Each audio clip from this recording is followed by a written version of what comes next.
We saw last night, Greg, in between games 1 and 2. Games in 1 and 2 had different fingerprints. It was they were different games. How do you think Game 2 might differ from Game 1 of this series this evening?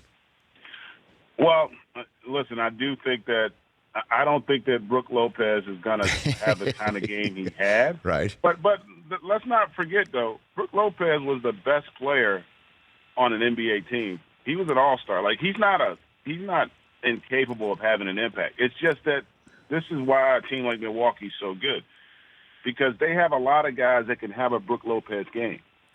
So you're going to game plan now, Toronto, to try to limit his. But we saw it in the last series. It might be George Hill.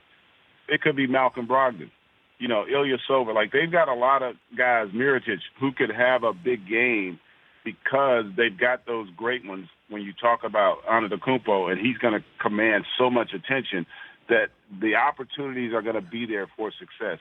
Bigger picture, if you're Toronto, though, Pascal Siakam, I like the fact that he was more aggressive. He didn't shoot it well, but he was aggressive. I think he's going to have to stay aggressive. Marc Gasol is going to have to, I think, provide something offensively. And then Serge Ibaka's got to play better. I mean, he's going to have the kind of impact he had in the series prior against Philadelphia, where he was a monster at times for them coming off their bench. Toronto doesn't have a ton of depth.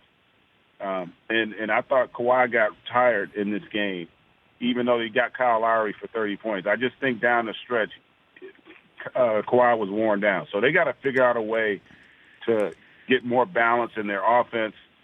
And then they're going to have to also, I think, they defended the three well with the exception of Lopez. But I felt like they just did not handle the interior very well from Milwaukee. So that, those are things you can make adjustments. But ultimately, look, if you're on the road, you give up 108 points to Milwaukee, that's a game you should have a chance to win. And they're just going to have to figure out a way to get other guys to give them more. It's funny, the postseason, I always tell people the regular season kind of tells you who you want to be, but the postseason shows you who you are. And all season long, I thought that Toronto had more depth. But their depth has been nullified here the last two series. They really haven't been able to get much of an impact from Powell or Van Vliet. Those guys haven't really been able to do as much.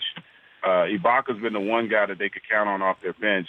And Nick Nurse is going to have his hands full because this Milwaukee team is very much like we saw with Golden State 4 or 5 years ago. When Golden State went into that season that they won and no one saw it happening, and they had that monster regular season where they won 65 games, this Milwaukee team is similar to that. Their best player took a huge step, and the guys that we didn't know whether or not they were great players are emerging. Chris Middleton's really – he took the challenge defensively. He didn't score well, but that's the beauty of their team. He doesn't have to get 20, 25 for them to win.